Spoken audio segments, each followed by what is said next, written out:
Hello, dear friends. We are sincerely glad to welcome you again. Today, we will have a conversation with the esteemed Igor Mikhailovich Danilov. Greetings. Igor Mikhailovich, in the previous video, you touched upon an interesting paradox that concerns everyone. Because, on the one hand, every person strives for freedom and independence, and a humanist personality understands that there should be no hierarchy in the world. But on the other hand, when a person is actually at the position of consciousness, an incessant fight for dominance can be seen in him.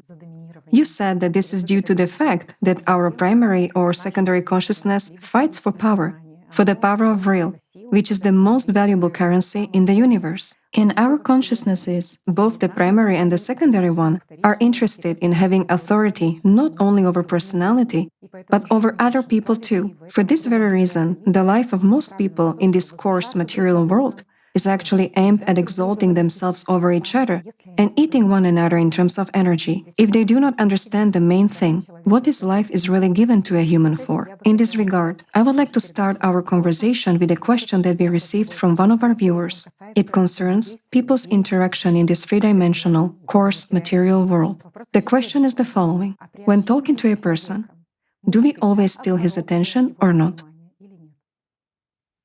If you always steal it from your interlocutor, it means you're very lucky. Oftentimes we are also stolen from. This is normal, it's a natural process of energy exchange, I'll put it this way. But there are certain nuances here too. Let's take a simple example. Two people meet and talk. First of all, what do they spend? Time, life.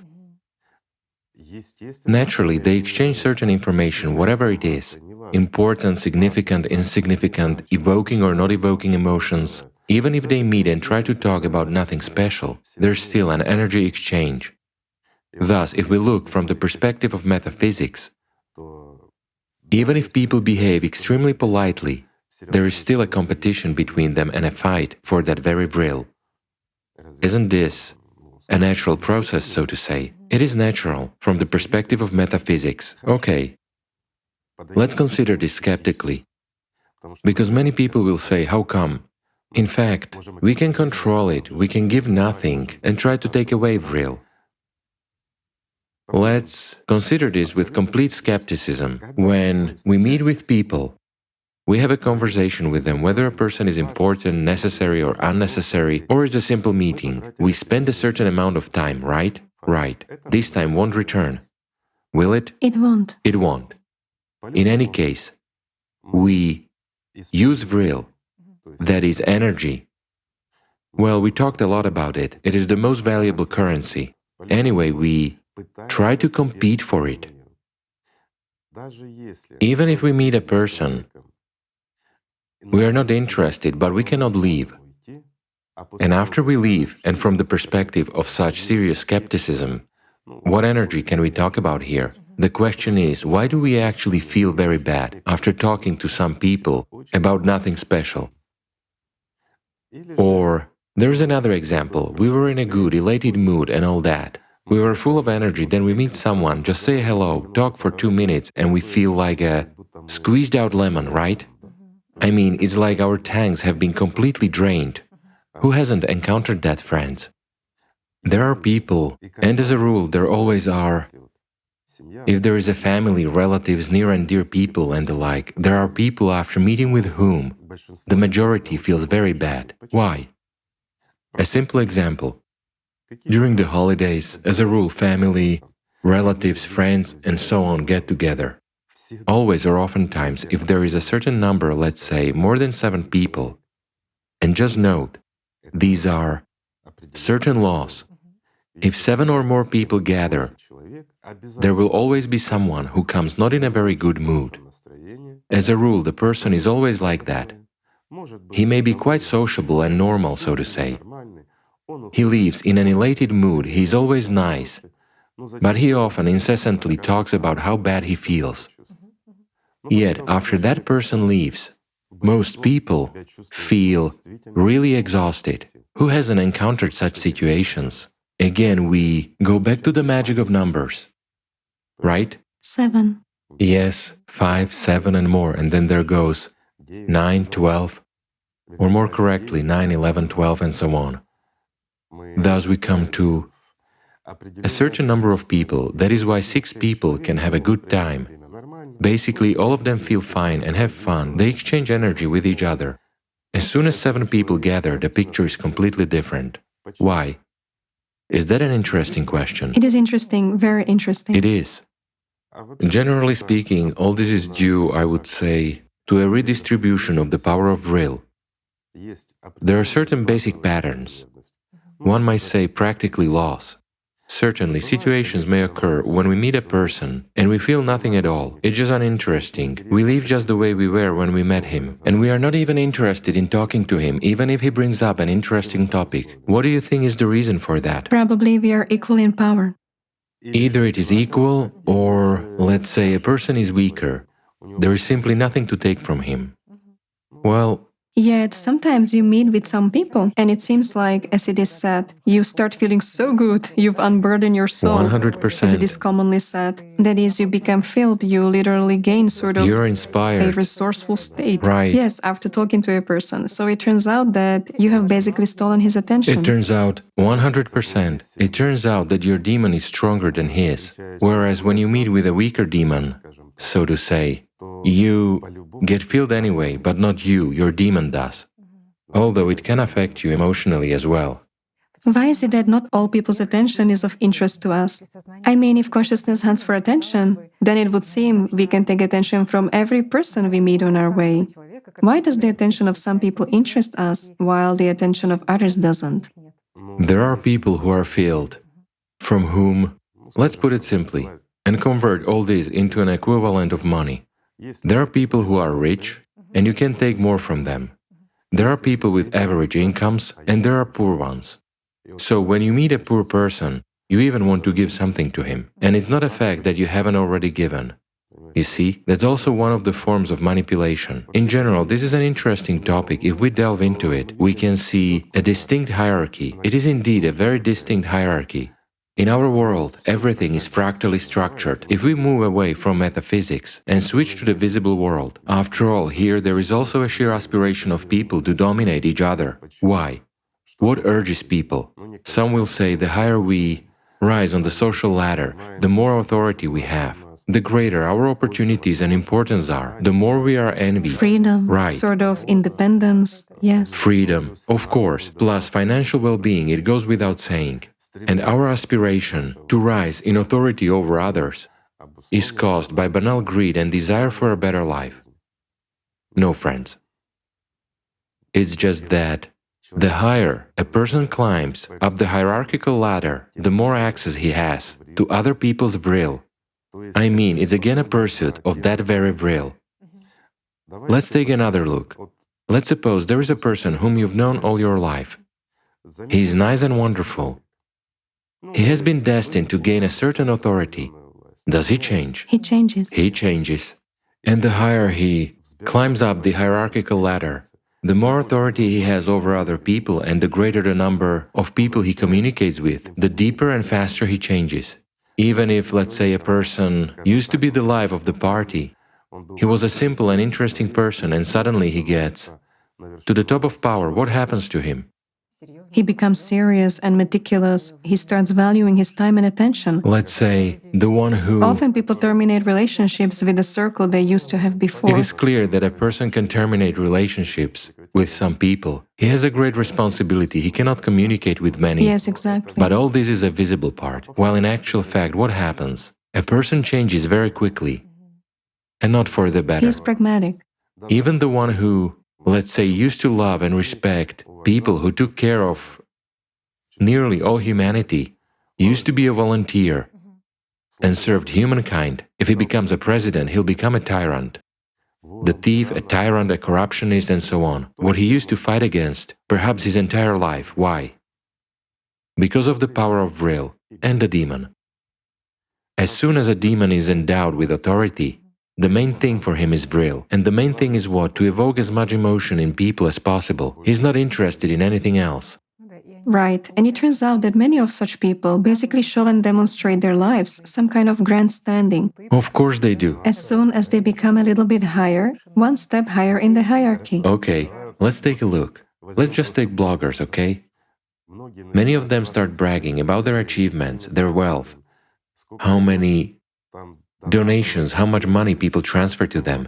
Some of them buy themselves Rolls Royces and everything like that. In your opinion, what do they do that for? It's a hunt for real, for attention. Well, I understand. If a person bought himself a Rolls Royce, he earned money, that's his right.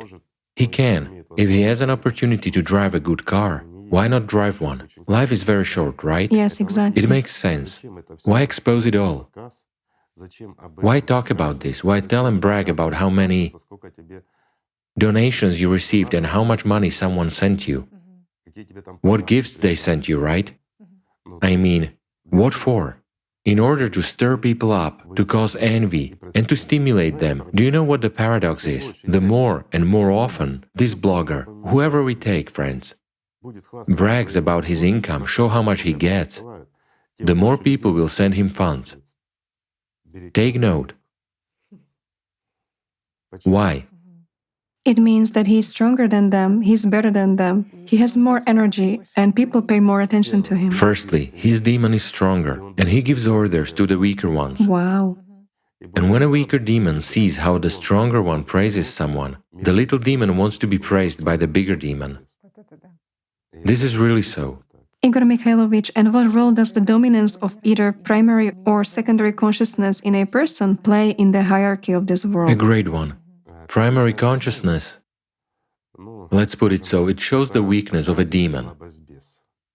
There cannot be a strong demon with a dominant primary consciousness as a rule.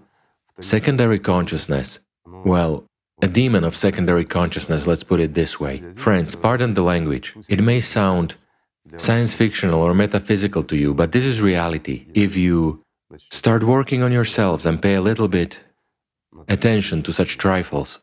So, the demon of secondary consciousness is able to develop, one may say, up to infinity. But if a person is firmly dominated by primary consciousness and the primary one controls the secondary one, then this person will always be at the bottom of the social hierarchy. In other words, it will be extremely hard for him to rise. But he will be envious, angry, mean, or sometimes on the contrary, he will be a flatterer. It doesn't matter, this goes from one extreme to another. But whatever he is, he will never rise. What about the following question, Igor Mikhailovich? A little bit earlier, we were talking about bloggers. It so happens that bloggers, and this is the era of bloggers now, they actually demonstrate their lives, they say. Take everything from life, seize the day, and it seems that a person is such a narcissist, an egoist, who is in love with himself, and Sheer so on. primary consciousness. And from a side, it seems that it is sheer primary consciousness. How does he actually manage to gather millions of viewers, I'll put it so, right? Yes, exactly. It is very simple. This suggests that his secondary consciousness is developed quite strongly. It dominates, but it shows and imposes on the primary consciousness of his viewers that he is the same as they are, but they feel, again, at the level of already, let's say, unconscious perception, they feel the power of his demon of precisely secondary consciousness. This person is just playing. He creates an image of being the same as them, and look, millions of people get hooked on such people. Right. They listen to them with open mouths, they consider them smart, and almost as very close friends. While in fact, if we look at what such bloggers create, never mind in the past, those were kings, whoever, warlords, famous, popular people who could act as speakers and the like. And they also had a circle of kind of devoted fans, speaking in modern terms. Yes, exactly. Yet what happens? After all, this person already subconsciously, at the level of his demon, forms an army of slaves for himself. Later on, when he becomes a subpersonality, they will become subpersonalities too. If, for example, friends, this is reality. No matter how much your consciousness doubts and tries to avoid this subject now, I will repeat once again, this is absolute reality, and it is worth pondering over. Why is a whole army being formed? In order to live better after death.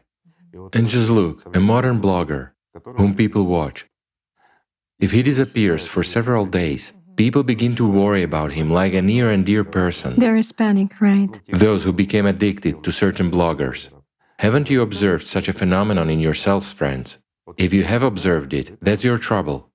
Why? Because you are signing up to be donors for that blogger. Meanwhile, the way of contact doesn't matter. Present-day digital technology ensures a direct connection, and even such a concept as video recording or something else doesn't break the connection with a particular demon, so to say. Hence, direct communication with a person is not needed. It's not. Is it? It's not needed. Moreover, people sympathize, they worry and recall him during the day. They already give their will directly to that person. Again, if his demon, a secondary consciousness, if he is quite developed, capable of certain development, so to say, and at the unconscious level he knows the laws of redistribution of that very will at least a little bit, then he will develop his success further. Yet sometimes it surely happens that a demon develops, creates a field for manipulation, but someone eventually steals from him. There is a Raja for every Vijay, especially in the world of hierarchy or in the world of shadows where the competition is quite fierce. People shouldn't expect a decent attitude towards each other. Right, it's unrealistic. You know, they're only cheaters. Therefore, let's just say, It turns out when you should be careful even with bloggers and all the rest. I'm not saying you shouldn't watch them. You will watch them anyway. But you should be aware of what you give away. As a matter of fact, even if we take short videos by bloggers, which are regularly released, people await them. They worry, they are simply curious. And here's the reasoning. Why do you watch someone else's life? You have your own. Build and take care of your own life, right? I understand it when there are some master classes, exchange of experiences, a person develops intellectually, or for instance, something that will improve one's life. absolutely right, when you can take someone else's experience and apply it in your life. Yes, exactly. But when you look and there is an idle pouring from one empty glass into another, nothing is filled. A person just goes around and talks about the way he lives.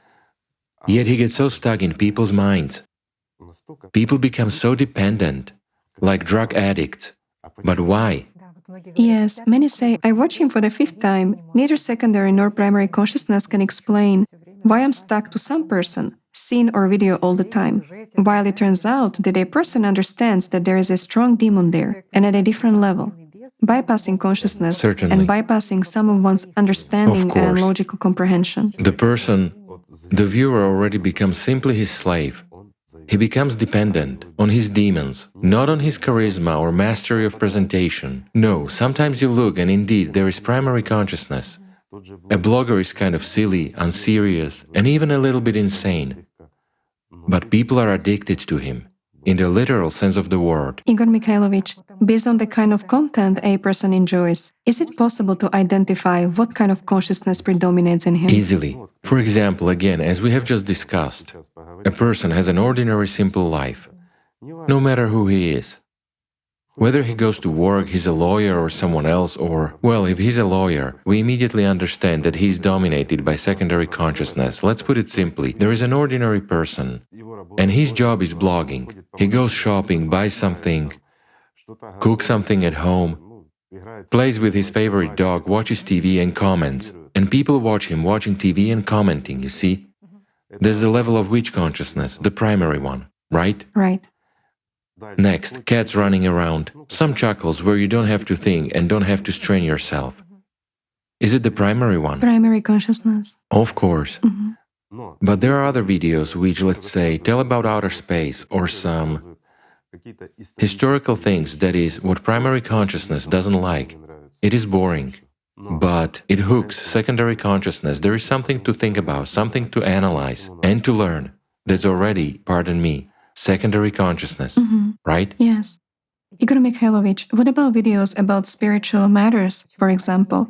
Why do some videos become popular on the internet while others do not? It depends here too. Let's say if a person really proceeds from a pure heart with a spiritual message, then, excuse me, this isn't real. If a person really, let's say, gives a direct message, he himself is really on the spiritual path, and everything comes from the soul, then what comes, as they say, from the soul is a much purer fraction. Where will it go? To the soul. To personality. From a soul to a soul. To the soul. From a soul to a soul, yes. To personality. And personality will be strengthened by that. Many people feel it. Those who feel exactly a direct effect of spiritual powers of them as personalities, let's say, through the screen, and this strengthens them, which does what? It weakens consciousness, both the primary and the secondary one, in relation to people's personalities. Hence, consciousness is not interested in that. It will push it all away and reject, simply like… It's a loss for it. Simply like a flame, of course, you see? Whereas if people babble nonsense, again, in that very spiritual aspect that they might narrate, well, let's say the classics of modern religious worldviews, without the spiritual content of the speaker himself, that's where people might gather en masse. Why? Because it's a play of demons, meaning empty talk. Such videos may become very popular.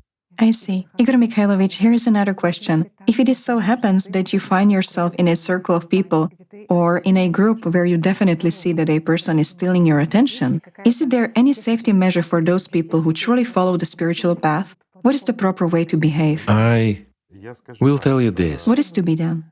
If people have just embarked on the spiritual path, they don't have perception through feelings yet, but they are trying to develop. The best way to protect themselves is inner peace. Concentrate on the spiritual, on the lotus practice. Let's say, if a person belongs to some religion, it's enough to focus on a prayer, a sincere prayer to God. And let's say his interlocutors become disinterested. That is, you keep up the conversation, right? I mean, consciousness. You keep up the conversation. Nobody can see that from the outside, but you direct all the power of your attention, all the power of your vril exactly to the soul. What will happen? The transmission of vril doesn't go to the demons of the interlocutor, and they become very bored. So they start fidgeting and interrupt the conversation. The conversation winds down, right? As a rule, yes. Igor Mikhailovich, it turns out that basically human life here in this material world and learning something is, in fact, directly related to figuring out the best cases from those who steal vril and instilling them in oneself. Because many people say, so who am I? While in fact, if you don't know, you are a set of cases, you copy the behavior of people whom you once liked, Sure. meaning some of their habits, behavior patterns, their way of life, because consciousness tells you that they have more power. Again, mirror neurons work. Why?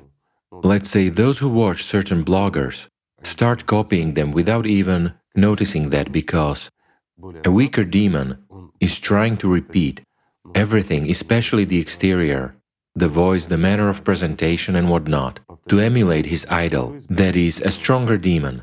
Thus, he tries to learn, sort of to grow, to become stronger, and to dominate other people. This is very simple.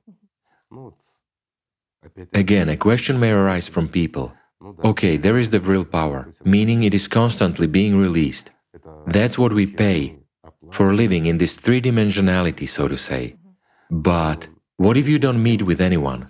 Well, it happens that people, for example, decide not to meet with anyone They for a week. decide not to meet with anyone in order to save vril. Yes, even for that, Yeah. to save it. Will you save it or not? My friends, what do you think? Imagine, in order for you not to waste your vril, you reduce Communication. time. Yes, you reduce communication, time of conversing with your friends, even via the phone and so forth.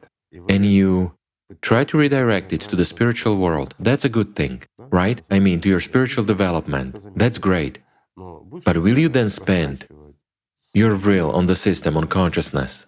Whatever, even on your own one. Of course you will. Why? Because consciousness will flood you with pictures. The most interesting thing here is that consciousness can produce anything. Again, conversations with prominent famous people.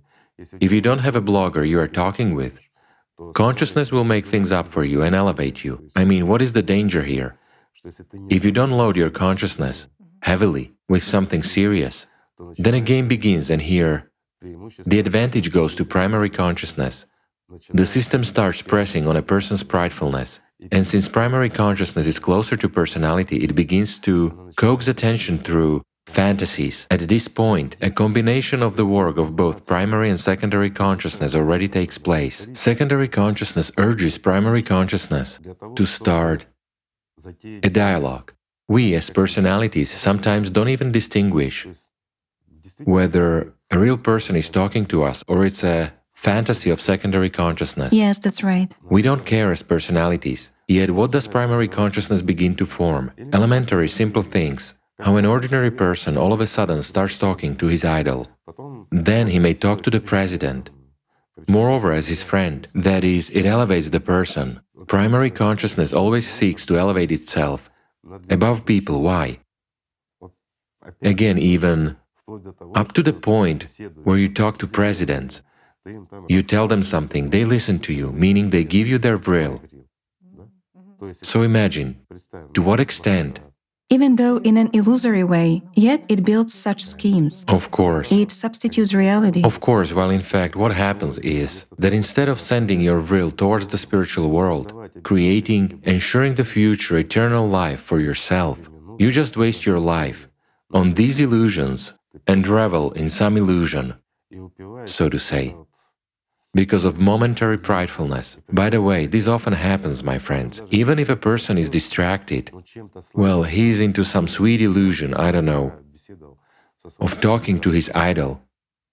It doesn't matter who he is, a boxer, a politician, an entertainer, but the main thing is that he talks to him, he dominates him, and takes away his will, and this very illusion of receiving will, which for personality is actually like an illusion of elevation, of some growth, is nothing but deceit.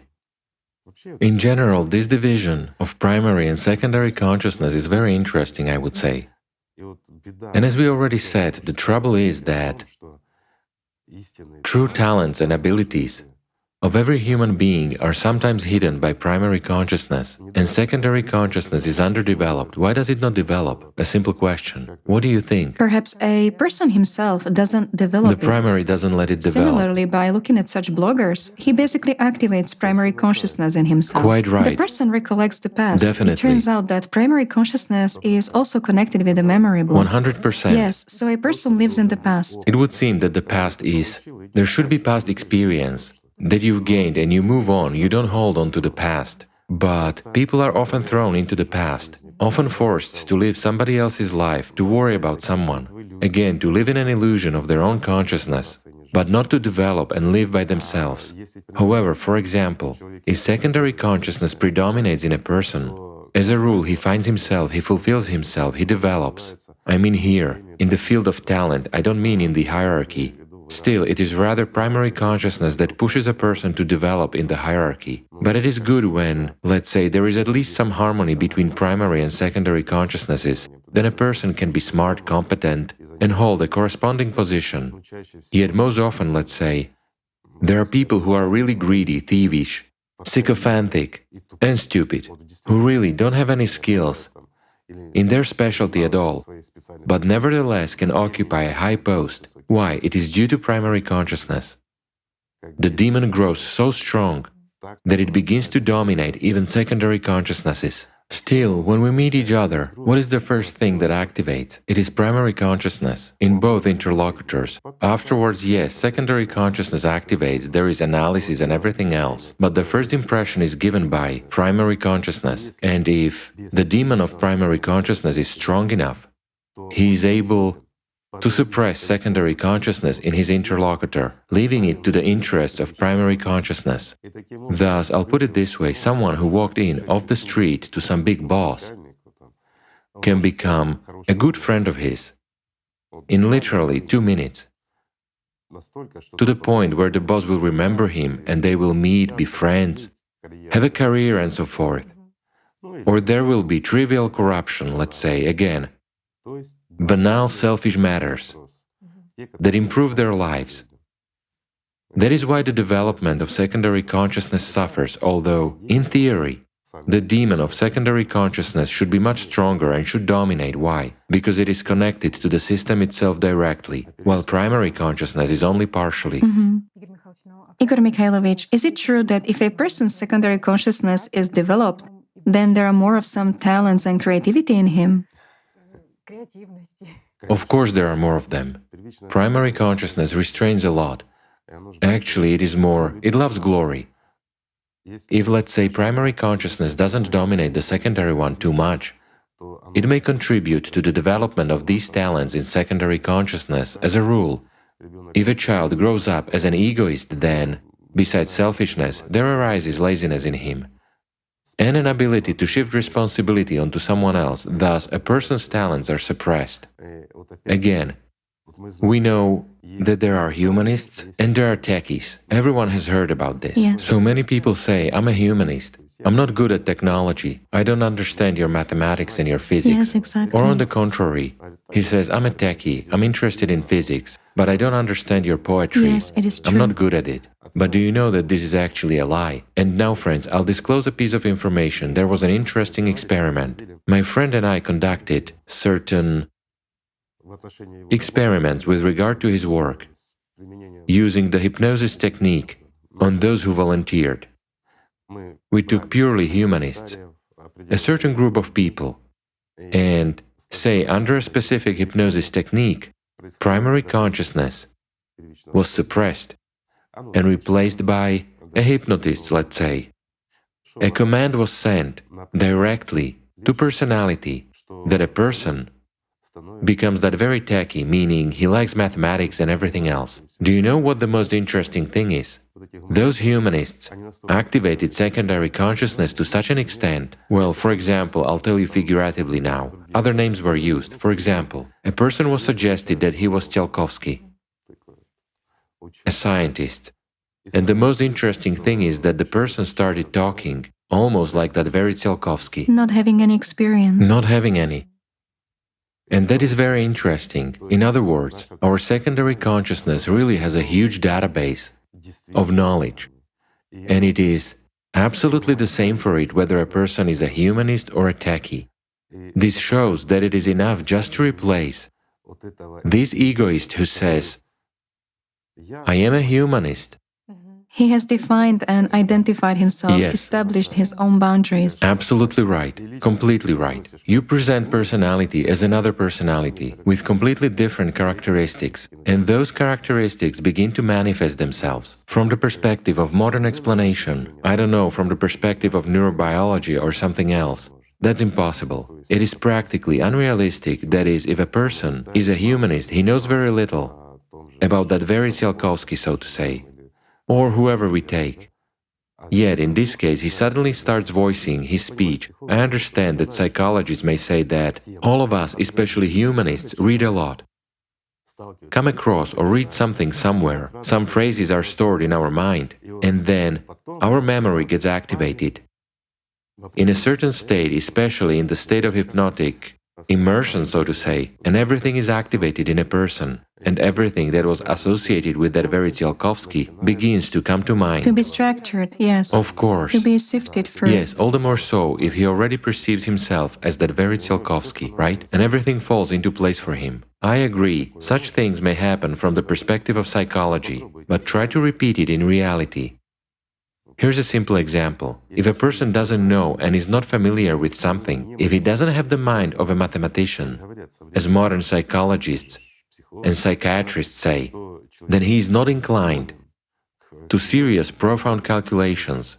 He wasn't able to do that. Well, in this case, 2 minutes after he has been immersed and substituted with a personality, well, personality not in the sense of personality of a human, but in the sense of his ego. In this case, it is the primary consciousness. Then the person, he begins to understand very well both mathematics and completely different sciences of which he had no idea before. And indeed, when you talk to him, you get the impression that you are really talking to a doctor of mathematics at the very least, you see? But he's a humanist, and others acquired completely different skills too. A mathematician. Of course.